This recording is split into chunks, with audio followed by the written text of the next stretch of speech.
that there's not a lot of activity. There's absolutely a lot of activity.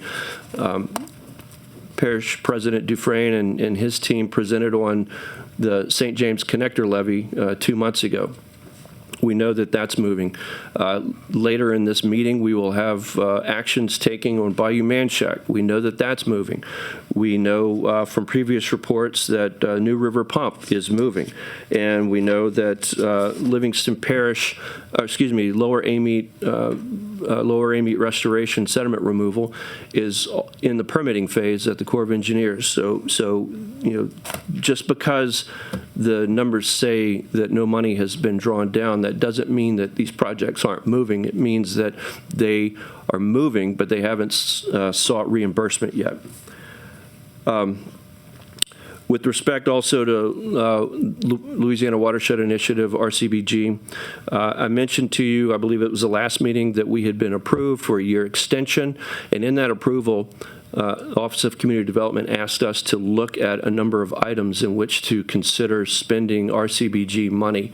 And we are working with Mr. Pittman, with Louisiana Watershed, with the Water Institute, to develop a plan, develop a scope of work. It's in draft form. We are in the process of developing it, that we would present to you for approval before we would submit anything to RCBG. So right now we're in the brainstorming phase, and we hope to share that with you and have some back and forth so that the remaining balance on this RCBG grant is done in a manner in which you find useful. There is an RCBG coordinator meeting tomorrow, which Mr. Pittman is participating in on behalf of ARBC. Moving next to the Comite River Diversion Canal, even though ARBC does not have day-to-day action items on the Comite River Diversion Canal, just a reminder, we are project partners, so it's important that we remain apprised of what's going on with the project. For the most part, there's not a lot of substantial to report from the last meeting or the meeting before that, except the fact that the Corps of Engineers has rounded out all of their remaining major construction contracts. They were trying to get the 5 major construction contracts approved before the end of the year.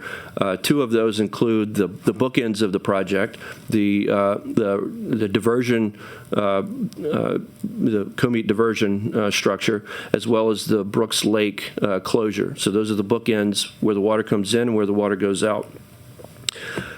Other contracts are what we call Channel Reach 2B, and so that is Cypress Bayou to Highway 19. Highway 19, reminder, that's the road directly between downtown Baker to downtown Zachary. And you can see the construction going on there right now. The other is Channel Reach 3. That's Highway 19 to McHugh Road. So it's right around, you can appreciate that this is right around this nexus of Highway 19. Why is that? That was because the lingering, ongoing issues with the Florida gas, interstate gas pipeline that have been resolved, or for the most part have been resolved, that would allow us to move forward with awarding these contracts and closing out.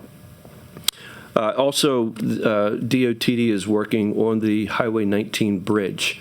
That's the last bridge to be constructed, and the DOTD has positioned traffic into the southbound lane, and they will be driving. They've driven test piles. They will drive permanent piles in the next month or 2, and construction on the deck and then completion will continue for the next approximately 6 months. Lastly, we sent around a preview of a draft of our website. As I mentioned, we weren't planning on suggesting any major overhauls. We wanted to make it user-friendly. Also, we had capacity issues on our website where we just were unable to put documents and store information and data on that website, which became especially challenging once we started loading up the very data-intense master plan. So we'll we'll circulate that again for your review. It's a draft. And again, it's really not an overhaul. It's an attempt to make it user-friendly and help us with space capacity issues. And I think with that concludes my report, unless there are any questions I could entertain. Any questions, commissioners? No questions? Okay. Paul, looking at these list of projects, Region 9, Louisiana Watershed Initiative projects, is that round 1 and round 2? That's all rounds. Okay. Yes, sir. Gotcha. So I did a little math. That's 7% of the projects, and money spent. And, you qualified it well that a lot is going to start, burn rate is going to increase significantly. But the other part is that some of these people that applied for these projects were awarded funds may not have the in-house technical staff to get these projects going because it's a lot of red tape. It's a lot of paperwork. It's not straightforward. It's not a check deposited in the bank and you start spending. And I guess what I want to say is that we, ARBC, can help our local partners. And like you said, we want to be made aware, kept up to date, and if there's an opportunity for us to step in, let us step in. Ask me. I know how to navigate through this. We all know how to navigate through this as local leaders. So also too, let's see, RCBG, that's the money that for Louisiana Watershed Region 9 coordinator efforts. So that's regional capacity building grant. Okay. We definitely don't want to lose that money. We want to maximize it. And we look forward to hearing from the Water Institute on, some of the ideas that they may have, including but not limited to. And commissioners, talking about our website, take a look at it. Take a look at our website. It's a draft. Give us your feedback.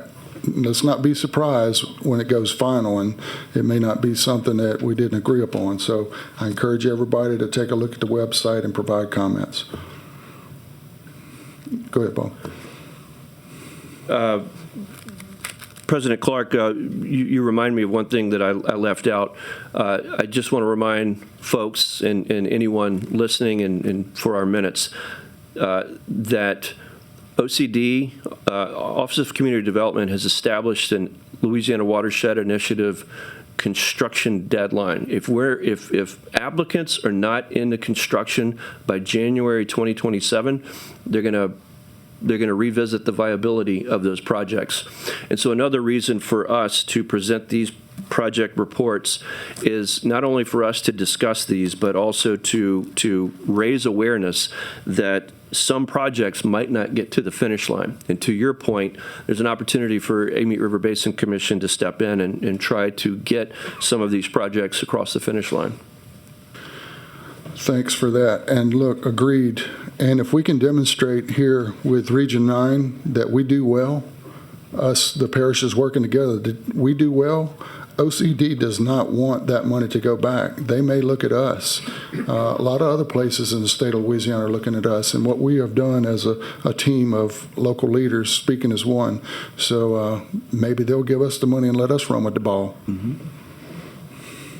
Thanks, Paul. Sir. Chair. Go ahead, Commissioner Quitmo. Thank you. And just a little small add, if we could do some totals at the bottom so that we know totally what was given in all rounds, and then as well as the burn rate. We could also request from the parishes to get an update, just especially on burn rate, because I think St. James is actually a little further along than what's indicated here. I'm sure they, based on their presentation last time, the burn rate should have a burn rate, showing that they do not. Example, the Morven Bro, that's a $55 million project, not a 13. The phase 1 is $13 million, and we're in design on that. So we just need to send out a request to each parish to update these numbers, because I don't think they're complete. That's all. Thanks. Where did the source of these projects and numbers come from, Paul? Office of Community Development. Okay. Website? No, from them. Okay. All right. Yeah, we'll look into that. We'll get accurate. All right. Any comments, more comments from our commissioners? Okay, hearing no public comment and no comments, let's refer back to our agenda. Next item on the agenda is our report from the ARBC Legal Counsel, Mr. Larry Bankston. Mr. Larry? Thank you, Mr. President. Just to supplement what Paul has said in reference to the upper AMET work that's being done, I have been working with Paul as well as our consultants on the issues of title as well as the issue of them completing the Phase 1 environmental. We're also working with the consultants as it relates to appraisals and those specific aspects of trying to get to the finish line on the project. We have a 120-day due diligence period. We are not at that point that we may need to ask for an extension, but there's always that possibility that we may need additional time if there are some issues that are found either with the appraisal or with the Phase 1 aspect of it. Also, we have been working with with Paul and Tony as it relates to the renewal of contracts. I have reviewed the contracts for AMET River Solutions, Bear Interest, Diaz, Dupree, and Ruiz, as well as the aspects of the resolutions involving adding St. George to the support of the Bayou Manchac intergovernmental agreement, and also the delegation of signature authority for RCBG actions as it relates to that. So a little further down on old business, I'll go over one of the areas that the board directed us to go back and look at, which is the RFQ review. So I'll wait till we get to old business on that. Okay. You got it. You mentioned issues. Okay, so issues that we need to resolve. If we got an issue, we need to resolve it, and not you. So it sounds like in the case of our purchase of the land on the upper Amite River, and you mentioned 120 days, and we might be getting up close. What's taking so long? And if something's taking so long with one of these contractors, we need to look at that contractor, and if they can't do what we need them to do, get somebody who can. Okay? Understand. Okay. Because this is an opportunity, and we can't let something like that seems so simple, cause us to miss this opportunity. Any comments? Commissioner Bailey. In addition, we need to, we talked about the environmental review. Can we just give us an explanation as to what area they're working on? And the assessment they got different levels of assessment. And we don't want these guys to go further than they need to go in the environmental assessment. Exactly. Larry, did you have some comment? They are working, well, first, they were working on the issue of direction from us of pulling the trigger to start the Phase 1 environmental. They're only doing the Phase 1 environmental. Okay. They're not doing a wetlands initial determination at this time. Because of some of the issues as it relates to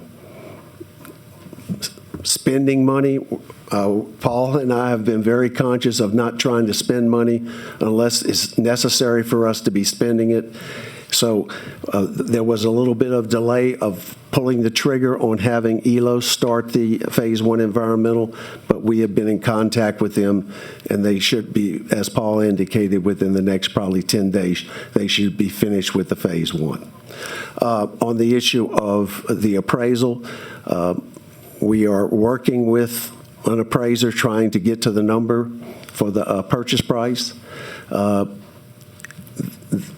We did not want to be spending money on that until we were further along. So some of it has been on our part, trying to be conservative with the funds that we have and not obligate ourselves to something that may end up that we can't or could do the deal and find out that we spent a bunch of money unnecessarily. So that's what we're trying to do. We're trying to manage the time and the money.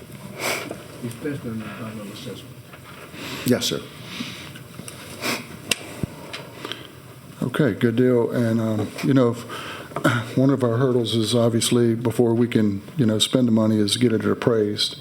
And if we can't, the appraiser can't recognize what this property's worth, whether it's surface, what's on the surface or what's beneath the surface or what the market may be or the permitting may be, either way, if they can't do it, we're going to have to find somebody else that can do it. All right. Referring back to our agenda. Number 9, under old business, we have a ARBC contract with the ARBC contractor, the Water Institute, for Region 9 coordinator, Mr. Garvin Pittman. And Mr. President, if I can interject just before we get started, a lot of what they're working on is I would say is not reportable right now. It will be reportable at the next meeting because they're doing a lot of footwork on the proposals that we want to present to you all, and then also Mr. Pittman is going to follow up on the Watershed Initiative projects requests and direction that you all have given us and report back on those as well. Good morning, Commission.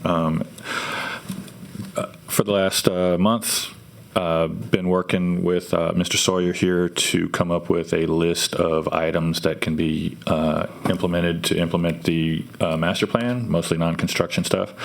Also looking at what funding sources might be able to be used for those. Obviously, RCBG is a priority, but there are other funding sources, some of which we're not using now, but we at the Water Institute, we know how to apply for those. Those could include the FEMA CTP program and our self-funded Center for Climate Resilience funding. Also been working with Mr. Sawyer for the Watershed Initiative, or the RCBG, Louisiana Watershed Initiative projects, trying to get those wrangled in, and been spending time keeping the bills paid and the money coming back in as a reimbursement. Take any questions you might have. Commissioner Quintmore. Thank you, Chair. And I'm not sure, Garvin, this is specifically for you. I just, as these ideas pop in my head, I don't want to forget. So, Paul, this may be down your alley, not sure. But as we get later in the year, I know for us as the parish, we're starting to look at capital outlay requests and legislation. So if we can have something on the agenda next month to go over and a little bit of what we're going to start requesting for capital outlay, so we can kind of get ahead of that as we start getting into November and December of this year to prepare for the legislative session next year. Thank you. Thank you. Great comment. Any more comments for Garvin? Garvin, did you say climate resilience or change or something? Community Resilience Center, sorry. Okay. I think you said climate I resilience. probably did, sorry. Okay. All right. We was just checking you. Community Resilience But that's Center. okay. All right. Any more comments? Thanks, Garvin. All right. Next item on our agenda under old business, is Comey River Diversion Project status. Paul, I think you gave a really good update. Did you want to add to that anything? I do not, unless Mr. Marino would like to add anything about the Comey River Diversion Canal report. Larry? The only thing that I'd add is that the cost reimbursement agreement with Florida Gas for Brooks Lake has been signed.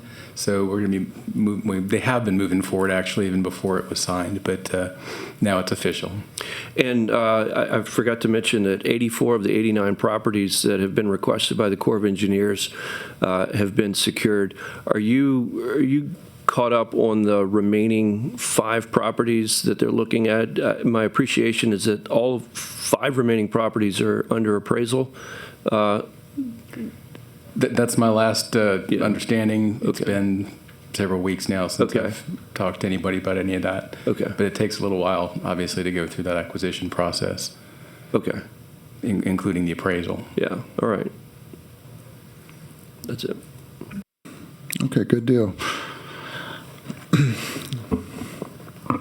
All right, our next item under old business is our draft RFQ review and discussion. Basically, what that boils down to is when the opportunity presents itself, we just want to be in a better position to be able to act and not have to go through all of this public notice stuff, at least have some kind of template, and that's what we've been working on. Mr. Larry, do you want to add something to that? Yes, if the commission members will recall, last meeting, you were presented with a RFQ proposal that was all-inclusive, involving civil engineering, H&H modeling, floodplain management, environmental services, real estate acquisition. And after a discussion at that last meeting, it was requested that we break this out into multiple areas. And the documents that are before you today shows you a marked up copy. And we have broken the RFQ proposals for separate consulting services. One would be a master plan implementation, floodplain management, and general engineering services. The second one would be environmental services, such as what we're talking about now, that we have secured. The third area would be land survey. And the fourth area would be real estate acquisitions and related services. So the document that I have before you is basically a three-page outline of what would be in each of the 4 different proposals, and they would then be applied to the request for qualifications. Also, that the issue was raised and the request was made that this be a task order-driven RFQ, and so we have eliminated the language as it relates to the lump sum contract amount. The other aspect of this that the board will need to make some determination of is a dollar amount, either a not to exceed or something within our budget going forward, that these have been budgeted. So I think this is consistent with the discussions at the last meeting, and it reflects the changes that the board was looking for at the last meeting. This would be in place so that we can go forward. It's set up so that it would be a 2-year, basically a 2-year contract that can be renewed for another 2 years. And that way, we would not have to be scrambling to be making determinations of trying to find these particular services. So these may never, I shouldn't say never, these may not be pulled to have action taken on immediately, but they would be in place in order for us to proceed. So I'll be glad to answer any questions and direction from the board going forward. Okay, very good. Commissioner Quintmore. Yes. Thank you, Larry. I would like to try to emphasize the selection of multiple firms under each category. Some firms may specialize in something that we may For example, surveying services, they may specialize in Alta surveys. We may want to go with that surveyor. So we'd like to have a little bit of choice in each category as we select these firms, as long as they meet the qualifications of what we're looking for. So we have a little bit of leeway on the selection of the firm once they're approved through the RFQ. And of course, we just need to know, the funding mechanism that has the most flexibility within our budgetary process, that this RFQ is tied to that fund, so we know kind of where those funds are coming from and what particular account that's coming out of. Gives us a general idea what we need to put on that not to exceed. Thank you. Okay, Commissioner Lenzina. Thank you, Chairman. I agree with Commissioner Quimon there. So at CPRA, we use these almost exclusively to drive a lot of our work, except if it's a large project contract or a smaller dollar value contract. And I can tell you they're incredibly useful to be able to move quickly and be as nimble as possible. I will say, and I appreciate Mr. Bankston working through these a little bit, I still have some confusion over some of the terminology here. So what we have, at least for the state law portion of this, and I'll defer to just an old country biologist, I'll defer to these guys here on the legal aspect, is we have certain requirements for professional services, things you would consider engineering, those types of things on there. That would be a request for qualifications. We generally put out a scope of services. As an example, CPRA, I'm sitting here trying to count, we have 8 different basically retainers right now at an agency level to do these sorts of things. So we break it down by geotech, we break it down by general engineering, coastal engineering, general civil, those sorts of things on there. To be able to do that, we have land services that covers a lot of that. And then there's the consulting services side. So what you would consider environmental work, a lot of the cultural work, modeling, those types of things, that planning level detail. That has a whole separate set of requirements by law, and we must also include a cost component in that. So that is no longer a request for qualifications. That is actually a request for proposal. So that's an RFP that comes from these firms. And so you'll see a very long list of subs. It's a very wide scope of services. I am, for those particular contracts, I oversee those contracts myself, and I can tell you that you're never going to know what you need, so you want to have the ability to touch some of those things, whether it's for a monitoring need, planning need, and others, and you want to make sure that team's in place. But again, there's also a scored cost component of that, so we have the ability to put categories in there, so you don't have a principal in a firm flying a drone somewhere and charging that particular amount of money to do that work on it. And so that's a whole different story. So again, maybe Larry can talk to that a little more. I love doing that. I always do. But where we are from the state's perspective, I think it is absolutely the right way to go. You have these on a task order basis. Once these contracts are awarded, retainers basically awarded and negotiated. You go through that process. We use a 3-year period. We use an indefinite quantity, but say $3 million over 3 years. Some firms will do better than others, just depends on how it goes. But we have the ability then to issue those tasks in very, very precise manner to those firms. That might be a time, that might be a not to exceed, in most cases it is, and or time and materials, but regardless we can tailor that. But I will say there is a very big difference in how we look at consulting services, basically those that were required to have certain things by law, and then professional services. Again, 2 very different things on there. So I know we discussed this afterwards. I think Mr. Bankston got there with the intent of breaking those things out, but I would urge the commission to really get into a little depth and detail, on what is necessary, what is required for the commission, and then second, how can we make sure that we're getting the best firms? You want to be able to do that. As an example, our scopes are so wide, we have some firms that might have 8 to 10 subs in there so they can do all that work. And that's important because once you do those, you're kind of there. You want to be there. You want to be able to move fast. So just wanted to make sure I mentioned that to everybody here. It's an important part. So I'll ask Mr. Bankston or Mr. Marino if they have any comment. Thank you, Mr. Lencina. I got a comment, first of all, from Commissioner Quintmall. Thank you, Chair.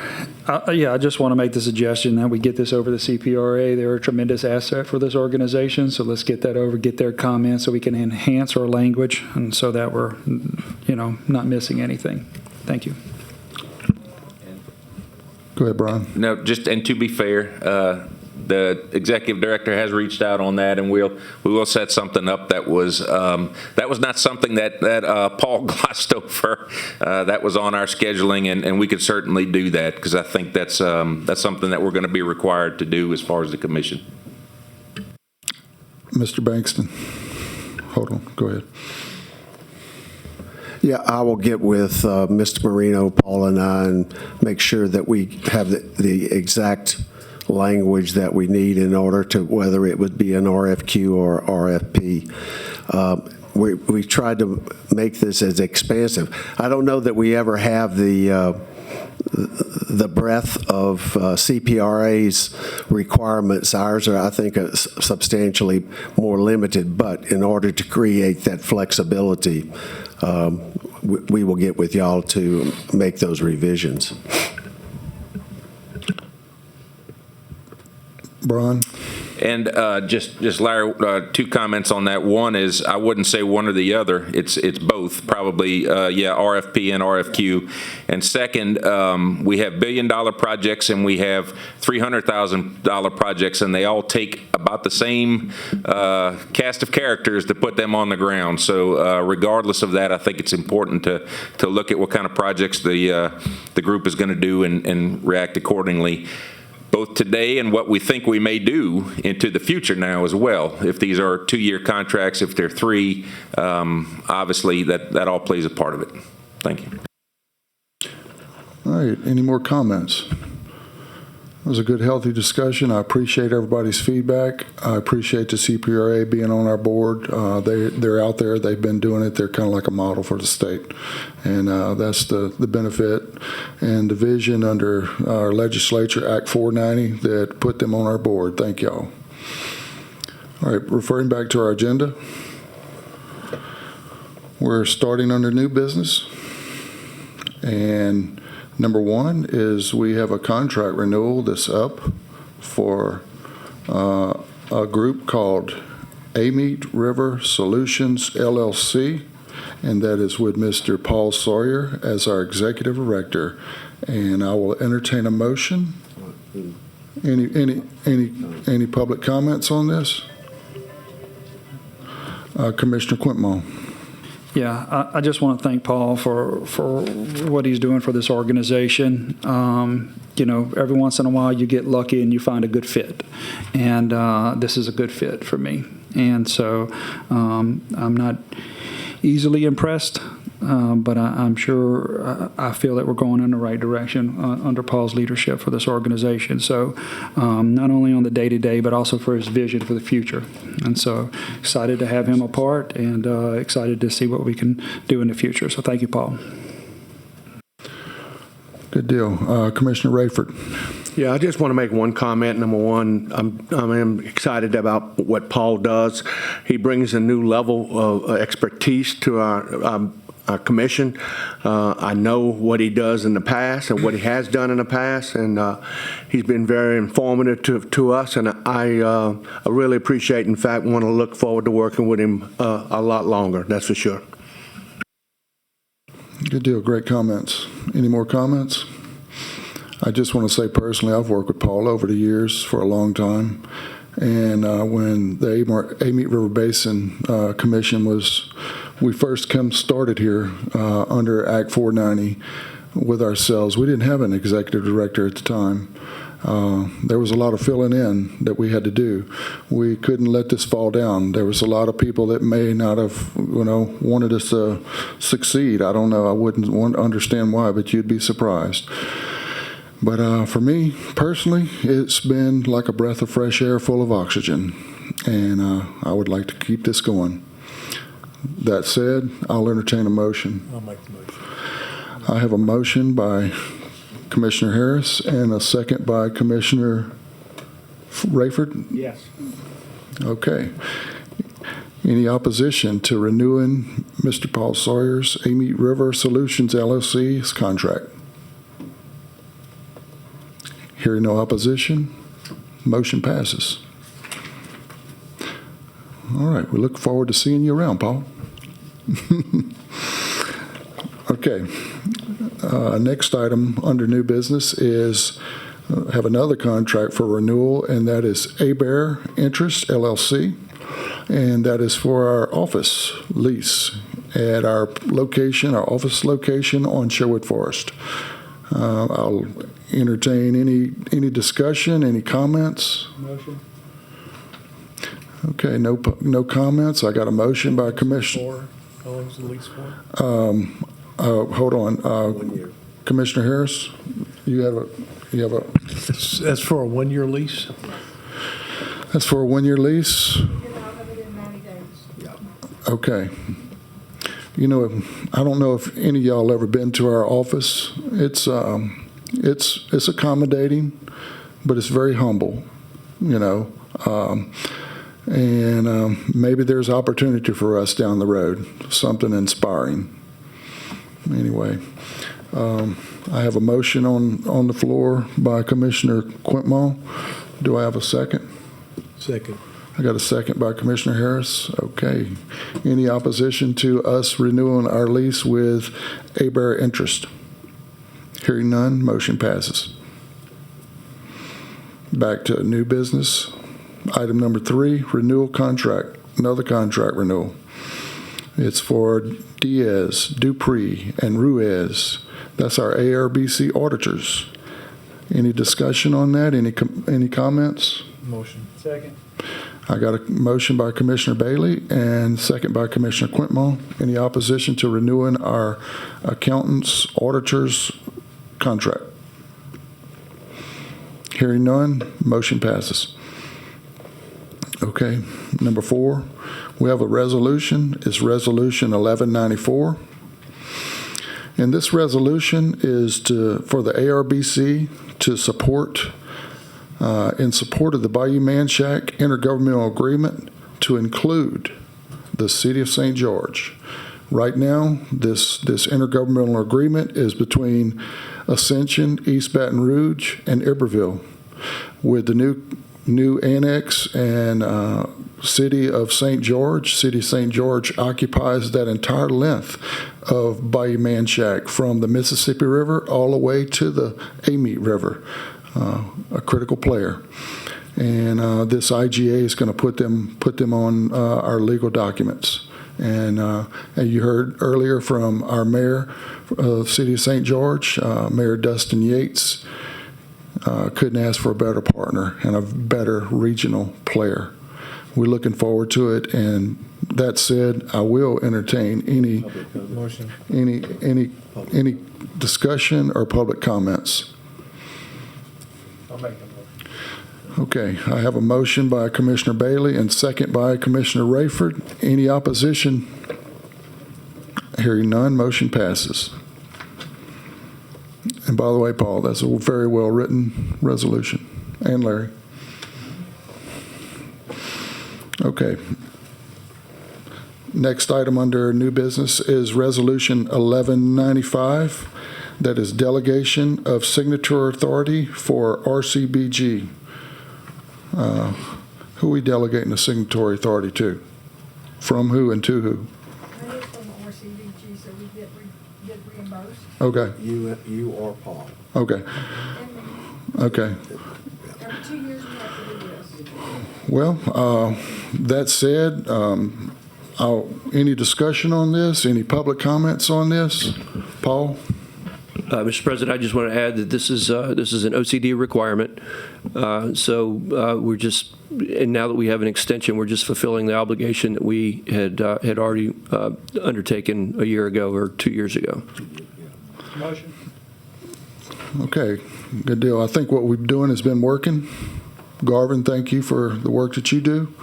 And I have a motion from Commissioner Quintmall. Second. I have a second by Commissioner Bailey. Any opposition? Okay, motion passes. All right. The moment we've been waiting for is a presentation from our new partners. We continue. We're going to be such a big team, an army. Nobody's going to be able to stop us. The Lake Pontchartrain Basin Restoration Program, they're going to give us a presentation on their comprehensive management plan. And we have Keesler Morrison and with Emergent Method. Good to see you. Thank you, Commissioners. There we go. And there we go. Thank you, Commissioners, for having me. I guess I got to press the button. There we go. Thank you, Commissioners, for having me. Excited to be here. As John said, my name is Keesler Morrison with Emergent Method, and I am on the team tasked with updating the Lake Pontchartrain Basin Restoration Program's Comprehensive Conservation Management Plan.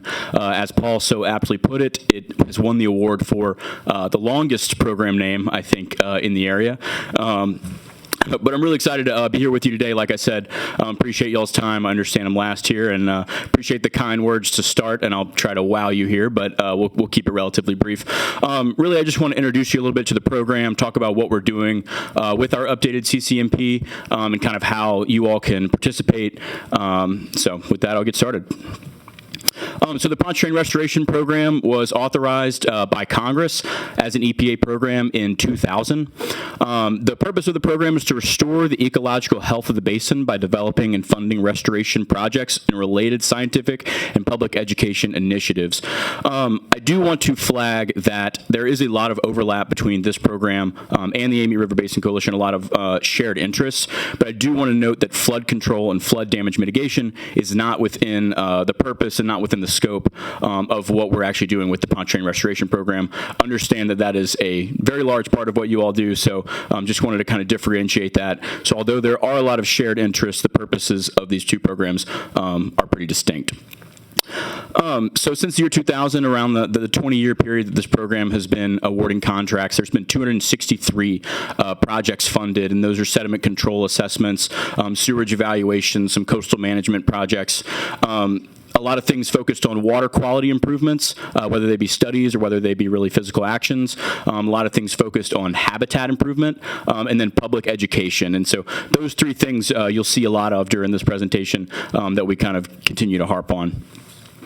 So that's the program. The project itself, the original management plan, so CCMP is a management plan, essentially. The meat of it is the list of actions that are to be funded potentially through EPA funds or through other funds.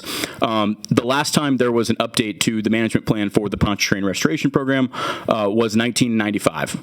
So it's been 30 years. And if you think about 30 years and you look at this map, you think about Hurricane Katrina, you think about in the lower St. Bernard area, in the Breton Sound area, the land loss, the loss of subaquatic vegetation, a lot of ecological changes over that time, the closing of the Mississippi River Gulf outlet.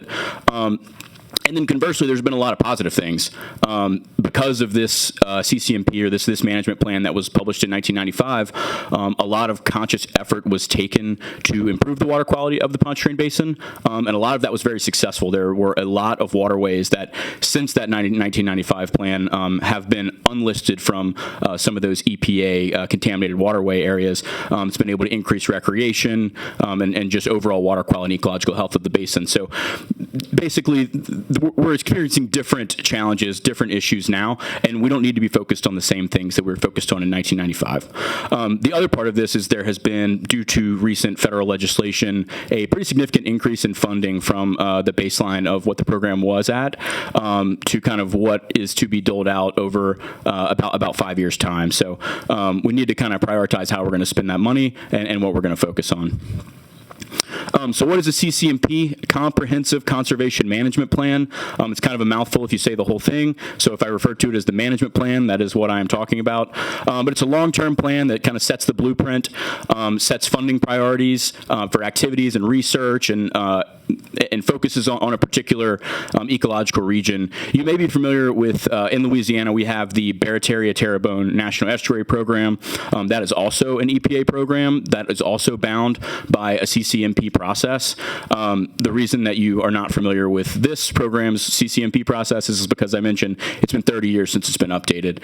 I know the BETNEP Barataria-Terrebonne program in South Central Louisiana has updated recently, and they so you may be a little bit more familiar with that process. But the last bullet here is shaped by input from local communities, governments, scientists, and organizations working together. One of the pillars of this planning process has been outreach and engagement, getting expert voices, and so really appreciate just being able to be here and kind of spread the awareness of the plan. Also want to highlight we did have Paul contribute to our first round of community roundtables, so appreciated his feedback during that process. Next here, here's our very, very simplified revision process. So we started with our framework. We developed the goals and objectives, and we developed these 3 themes that I'm going to hit on several times. The water quality being the first one, habitat being the second one, and lastly, education and involvement. We really thought that these 3 themes are what embody and what help accomplish the purpose. And so this is what we developed a goal for each of them and developed some sub-goals that objectives underneath each of those goals. And so everything that we do in our actions refers back to these objectives and refers back to these themes, and everything is organized by these 3 themes. So we have our issue report that we started with to identify issues and challenges. I'll get a little more into that later, as well as our action plan to address those issues and challenges, and then a couple of supporting strategies, a monitoring report, and some other reports to kind of guide implementation and just provide a little bit of extra context.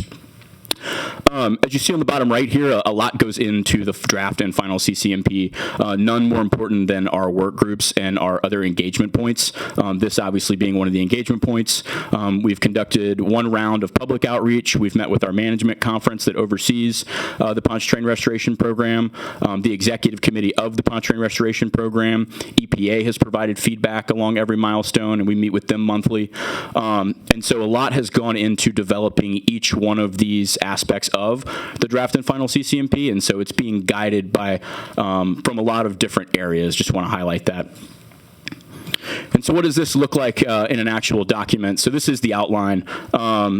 Right and left sides here are very different. The left side here is the actual CCMP. So we'll have an introduction and background, the framework, an overview of the framework for revising the plan, and then get into an overview of our issues and challenges that I talked about. They're broken down by our 3 pillars again: water quality, habitat. You'll notice this one says resilient communities, and it does not say education and involvement to match the action plan.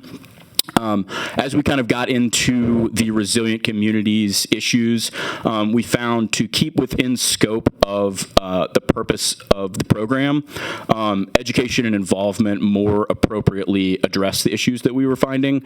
And so we heard some feedback from EPA on that, heard some feedback from our work groups on that. So in the action plan to address the issues identified in the resilient communities issue report, we have listed those as the education and involvement actions. So just wanted to note that there is a little bit of a change there. And then the appendices. We have our framework report. The appendices are very thick, comprehensive versions of kind of what you see on the left side here. And so our framework report, the framework for plan revision on the left side here comes from that. The issue report is quite comprehensive and has been reviewed by a lot of people in the academic world, and I'll get into that in a minute as well. We also kind of discuss how the 1995 CCMP and the 2006 habitat plan played into this plan. And so we did use those as great resources for us along the way. Kind of climate vulnerability assessment, how some climate issues could affect the performance of certain actions. And then, like I mentioned, those supporting strategies are included in the appendices, as well as an overview of public participation and outreach efforts. So getting into the issue report a little bit more, like I mentioned, this compiles and summarizes the existing data about issues to be addressed in the action plan. And so in the comprehensive issue report, we start off with the basin characterization section, which kind of details issues within the basin itself, talks a little bit about demographics and weather events and some flooding and things that aren't necessarily within the scope of the program, but are important contextually if we want to really get into the scope. of water quality, habitat, and resilient communities. The good news for us is we did not sit in a room and pull these issues out of thin air. There are a lot of really great resources in Southeast Louisiana that we have to pull from, whether it be CPRA, the Amite River Basin master plan that you guys have recently published is specifically cited, the 2029 plan, in some of these overview documents. A lot of technical papers, academic papers, indicator reports, a lot of experts that we've been able to get in the room through our work groups. We've had a lot of collaboration on identifying these issues and kind of selecting which ones we could address through actions. So a little bit about the action plan. There you'll see those three themes again: water quality, habitat, and education and involvement. In the action plan, we broke these down a little bit further into kind of subcategories that we call our focus areas.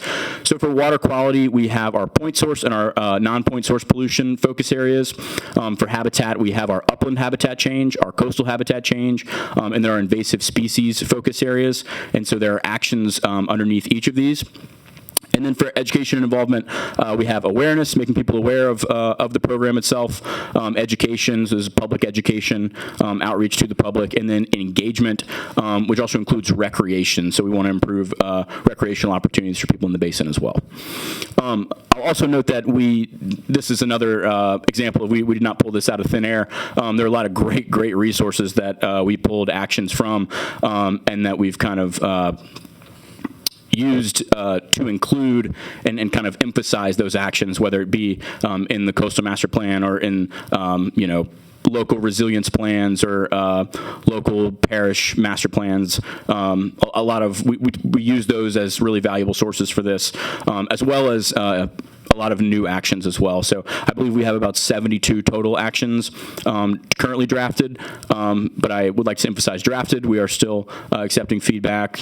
There's still room for improvement, room to add, room to adjust. So this is kind of how our action plan is laid out.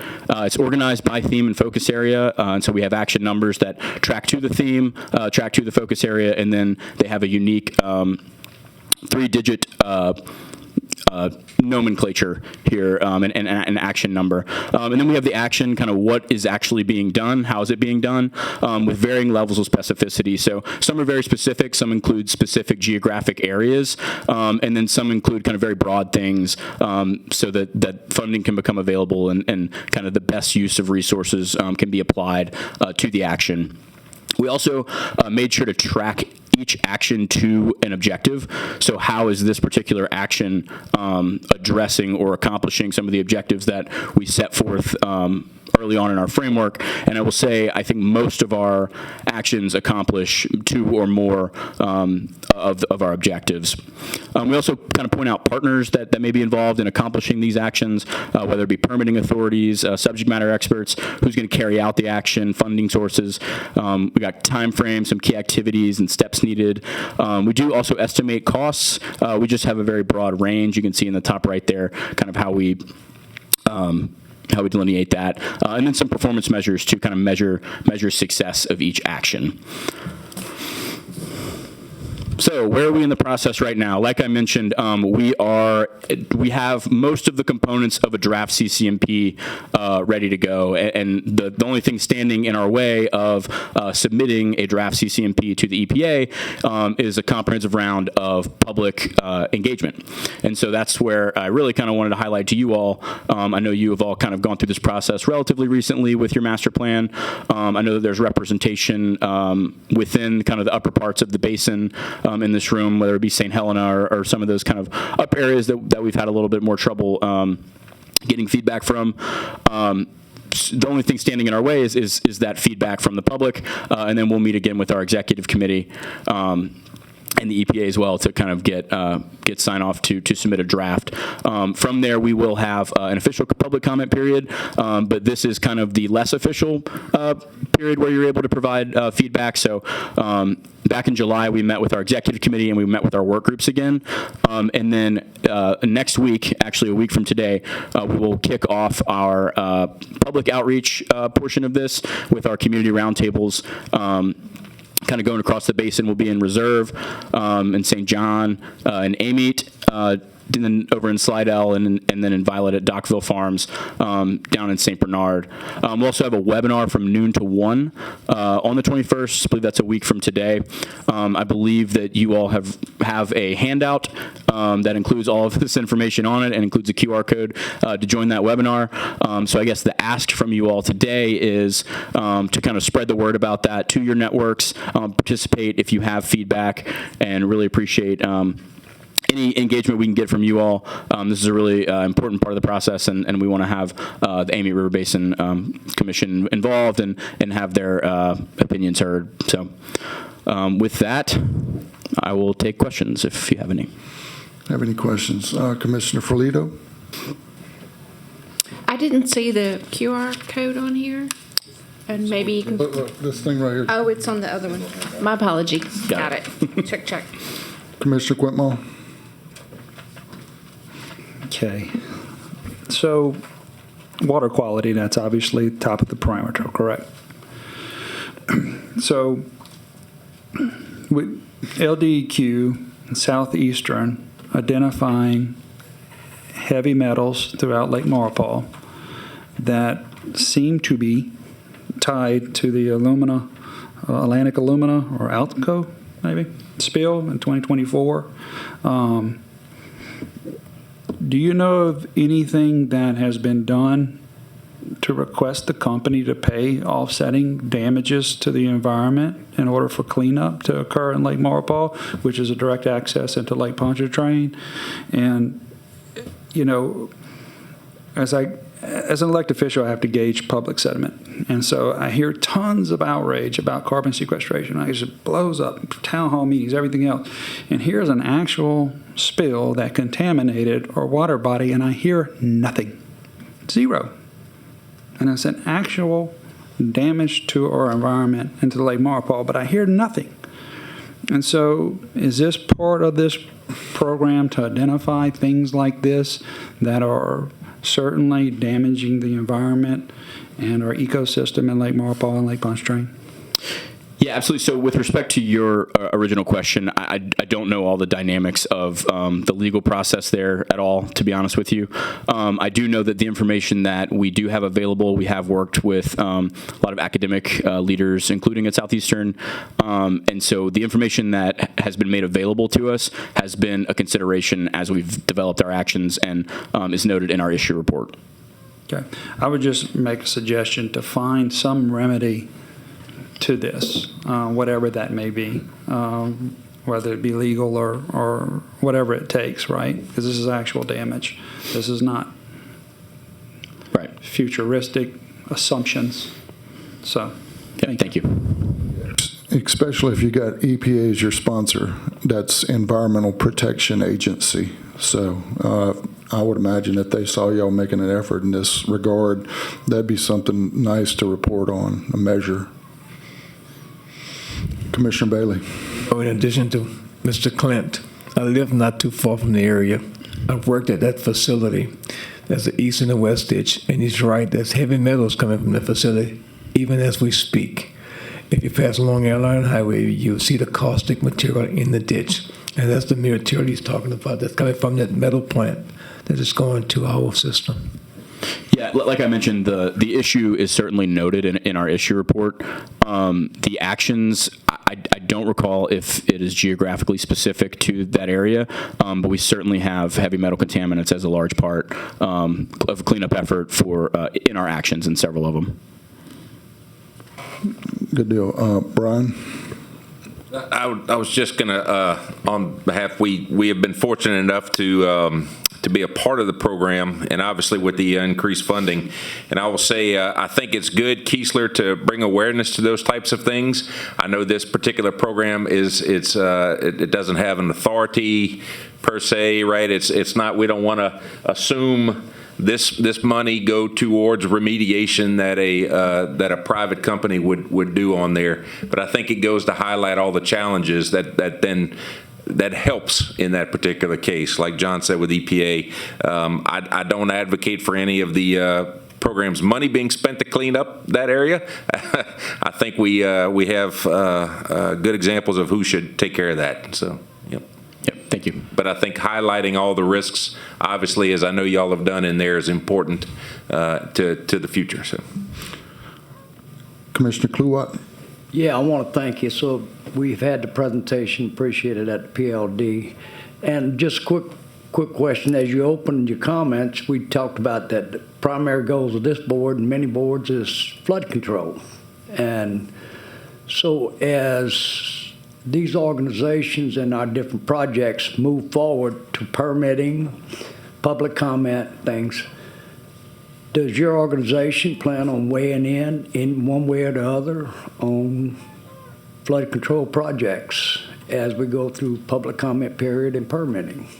Yeah, so I won't speak on behalf of the Pontoon Restoration Program other than for the development of the CCMP. But I will say I think that kind of the more the merrier, and sometimes that these programs can work in silos, and kind of even me being here today is kind of an effort to break that a little bit. Have you guys be aware, see what we're doing. We want to know what y'all are doing, and we want to not duplicate efforts, and we don't want to work against each other. And I want to thank y'all for the keen look on invasive species, because we've had that within the last decade and a half. Thank you. Thank you. Okay. Myself, I just want to make sure that the Lake Pontchartrain Basin Restoration Program, I know you know, but just to reiterate, we occupy about 30% of the Lake Pontchartrain Basin. We're the river area primarily, and the waters that come from these rivers that feed into Lake Maupaw and Lake Pontchartrain. Without these rivers, there wouldn't be no Lake Pontchartrain. It'd be part of the Gulf of America. So if we can work together on habitat restoration, we have lots of great opportunities. We're not at 30,000 foot above our stakeholders. We are on the ground. We are the stakeholders. We're the closest thing that you can get for implementation. And you sat through our whole meeting. You see, you have 7 parish leaders here sitting together, speaking as one. We can implement. And, it was good to hear that EPA has increased the funding. I don't know increase, but, it's good opportunities. We look forward to being a partner, and just keep in mind that, we are on the ground. We are the local stakeholders. We're not up here at 30,000 foot. So we look at that as an opportunity to even work together, and maybe you could have something successful to report to the program. Absolutely. I appreciate that very much, and we appreciate y'all letting us kind of give y'all an overview and have y'all be involved in the process. So thank you. Thank you, Keesler.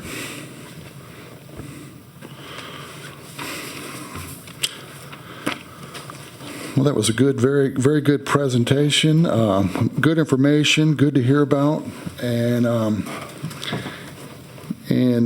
any public comments? Register. Ms. Tony, we have any public comments? No. No public comments. Okay, Commissioner Quitmore. Yeah, so we had a commissioner who resigned last month and kind of snuck out of here. So I would like to just take this opportunity to thank Mark Harrell for his contribution to this organization, and really thank him for the time that he put in and the service. Oftentimes these things are overlooked, and I want to make sure that we recognize Mark for his contribution to ARBC, and he was there from when we were created, and his push towards better drainage projects, and just give him a big thank you for serving. And just to clarify, Commissioner Harrell, he represented Livingston and St. Helena. He was a quasi representative there. Commissioner Roy Smitten. Yes, sir. I know recently we had a meeting set up to present the master plan to a Senate committee, and that was canceled. Has that been rescheduled yet? Hold on, Paul.